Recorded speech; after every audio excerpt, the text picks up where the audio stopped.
$6 billion for 5 American hostages held in Iran.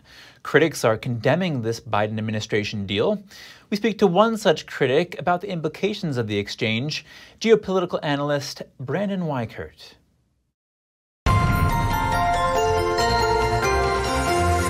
Brandon Weikert, thank you for joining us. Thank you for having me. It's a pleasure to be back. Brandon, what are the implications of paying ransom money to Iran for these hostages? Well, it's basically feeding the tiger or the crocodile, hoping that it'll eat you last. Rest assured that that money will not be used for humanitarian purposes, despite what the White House is assuring us. And what do you think the money will be used for? Iran has been called the world's leading state sponsor of terror.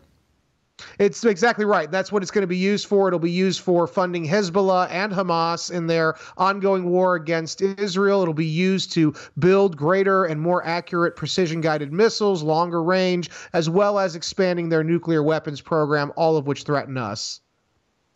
Now, the White House announced this deal while Congress is in recess, and Richard Goldberg of the Dispatch argues this is to avoid having to notify Congress. What's your take? I think Richard Goldberg is completely correct. This whole thing smells. It's a terrible deal, and we're only feeding the beast that is the mad mullahs. And it's part, I think, of a larger move by the Biden administration to ultimately get a nuclear deal with Iran like what Obama had and that Trump had killed. And just refresh our audiences about what that deal was.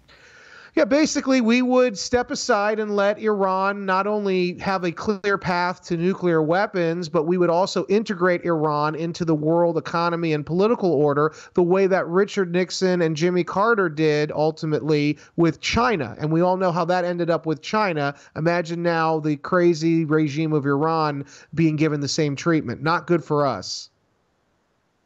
And so how does the Biden administration's approach to freeing American hostages in Iran compare to that of previous administrations? Well, the Biden administration's approach to freeing Iranian hostages is they're doing this very surreptitiously. At least previous administrations have been very open about the fact they were doing it.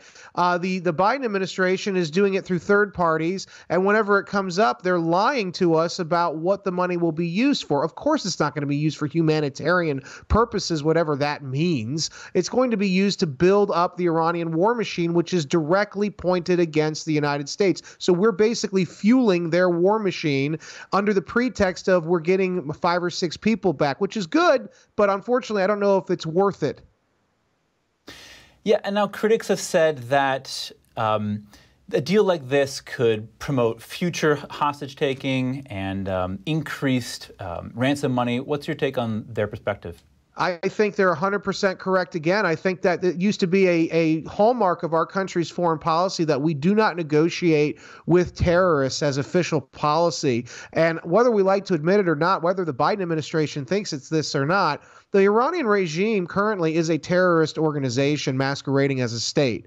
And therefore, we have no business doing anything with them that would give them more money and more leverage. And they absolutely will do this again and become even worse abusers of the hostage-taking strategy because they know they'll get something from this current administration. How do you think these kinds of situations should be handled? I don't think there should be any negotiation. I think that the threat of military force should always be on the table for these kinds of situations. I understand people don't want to be involved in the Middle East militarily anymore. I don't either. But when an enemy regime like Iran takes our people hostage, we are not going to negotiate. We have the right to attack. All right, Brandon Weikert, thank you again. Thank you.